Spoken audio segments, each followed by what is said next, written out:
नमस्कार दोस्तों, कैसे हो आप सभी। उम्मीद करती हूँ परमात्मा की कृपा से आप सभी अच्छे होंगे। दोस्तों, इससे पहले वाले वीडियो में मैंने ये बताया था कि बुद्ध के अंतिम वचन क्या थे।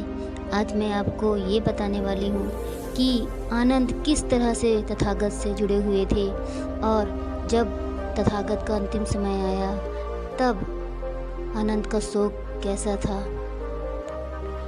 आयु बहुत अधिक हो चली तो भगवान बुद्ध को किसी निजी सेवक की आवश्यकता पड़ी।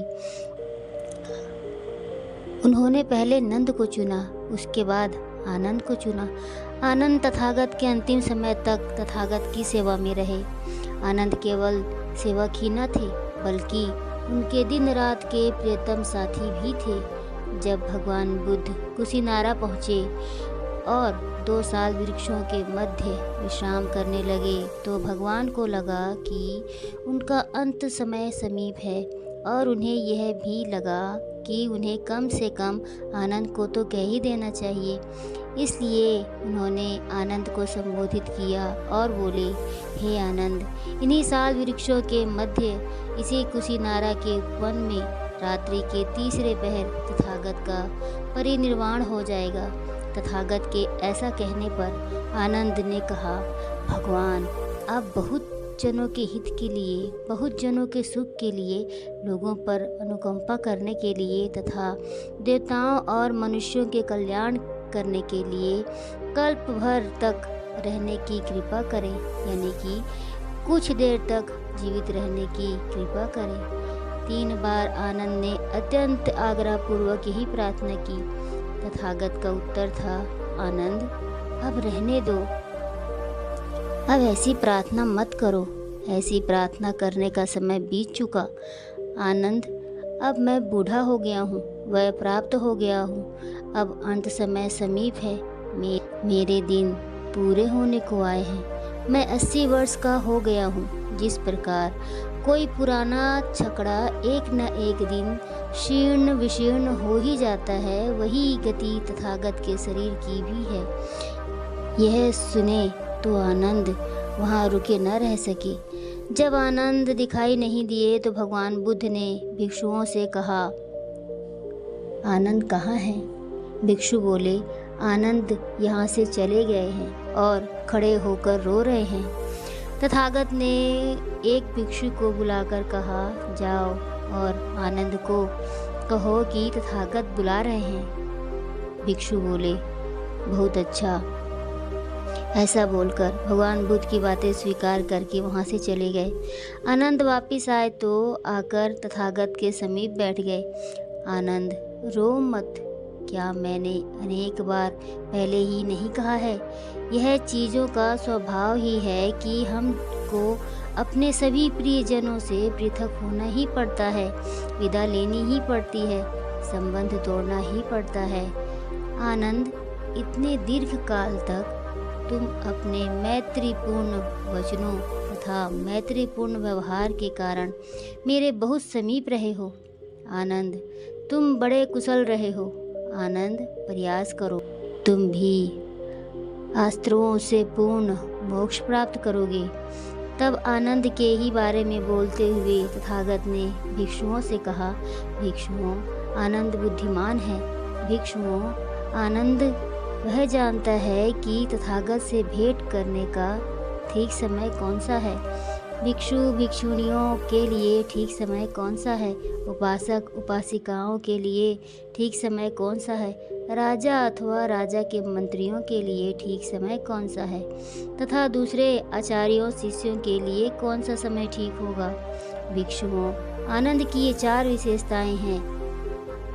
सभी आनंद से मिलकर प्रसन्न होते हैं, सभी आनंद के देखने से आनंद होते हैं, सभी को आनंद का बोलना अच्छा लगता है, सभी को आनंद का चुप रहना अच्छा नहीं लगता। उस समय आनंद ने तथागत के परिनिर्वाण की ही बात करते हुए कहा, तथागत, आप इस जंगल के बीच इस उजाड़ नगरी में परिनिर्वाण प्राप्त न करें। चंपा, राजगृह, श्रावस्ती, साकेत, कौशाम्बी तथा वाराणसी जैसे बड़े बड़े नगर हैं। भगवान उनमें से किसी एक नगर में परिनिर्वाण प्राप्त करें। आनंद, ऐसा मत कहो। आनंद, ऐसा मत कहो। भगवान बुद्ध ने कहा, आनंद, यह कुशीनारा ही किसी समय महासुदर्शन राजा की राजधानी रहा है। उस समय इसका नाम केशवती रहा है। तब तथागत ने आनंद को 2 बातें करने को कहा। उन्होंने आनंद को कहा कि चुंद अथवा अन्य किसी को यह ख्याल न हो कि उसी का भोजन खाने के परिणाम स्वरूप तथागत का परिनिर्वाण हो गया।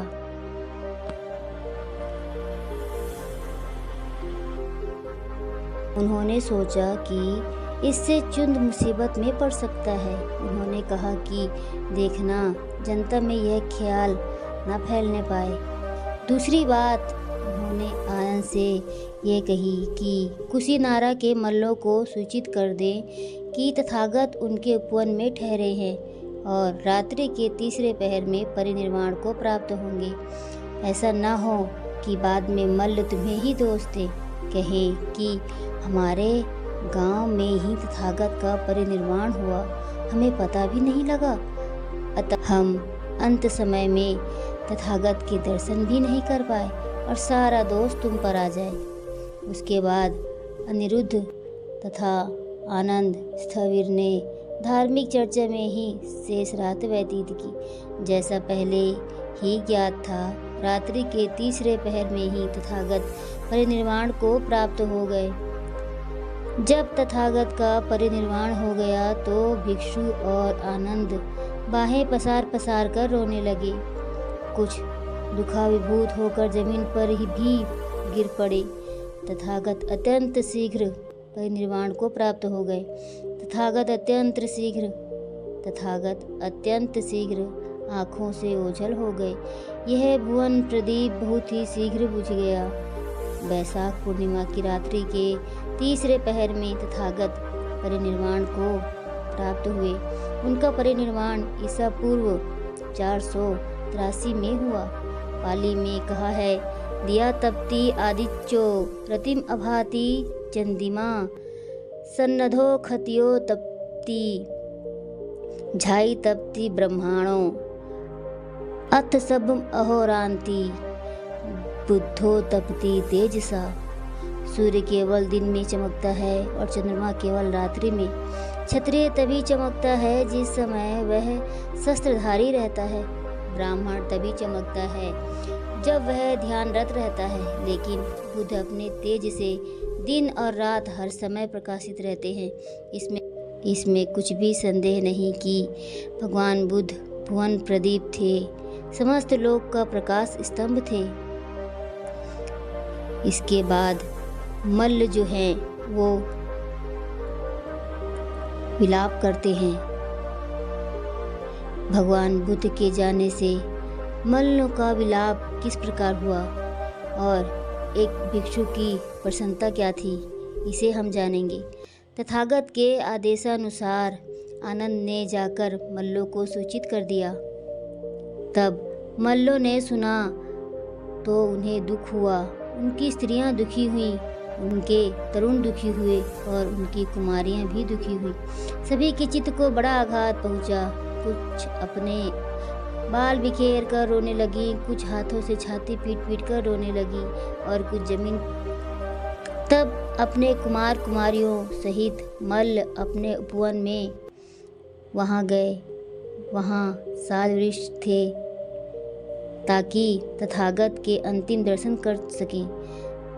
आनंद स्थविर ने सोचा, यदि कुशीनारा के मल्ल एक एक करके तथागत के मृत शरीर की वंदना करेंगे तो बड़ा विलंब होगा। इसलिए उसने एक मंडली से एक एक परिवार से एक साथ वंदना करने की व्यवस्था की। प्रत्येक परिवार एक एक साथ तथागत के चरणों की वंदना कर विदा लेने लगा। उस दिन बहुत से भिक्षुओं के साथ महास्थविर महाकश्यप पावा से कुशीनगर की ओर ही बढ़े चले आ रहे थे। उसी समय एक नग्न परिवारजक पावा की ओर चला आ रहा था। महास्थविर महाकश्यप ने नग्न परिवारजक को दूर से आते देखा। पास आने पर पूछा, आप निश्चय से हमारे शास्त्र से परिचित होंगे। तब उसने कहा, हाँ निश्चित रूप से आज श्रमण गौतम का परिनिर्वाण हुए 7वां दिन है। यह समाचार सुनते ही भिक्षुगण दुखाभिभूत हो गए और रोने लगे। उस समय एक वृद्ध प्रवर्जित सुभद्र नाम का एक भिक्षु भी वहाँ था। वह बोला, मत रो, मत विलाप करो, हम अब श्रमण गौतम से मुक्त हुए। हमें उसके इस कहने से बड़ी हैरानी होती थी कि यह तुम कर सकते हो और यही नहीं कर सकते। अब हम जो चाहेंगे करेंगे और जो नहीं चाहेंगे नहीं करेंगे। क्या यह अच्छा नहीं है कि वह चल बसा है? रोना किस लिए, विलाप किस लिए? यह तो खुशी की बात है। तथागत अपने भिक्षुओं को इतनी कठोरता पूर्वक नियमों के बंधन में बांधने वाले थे।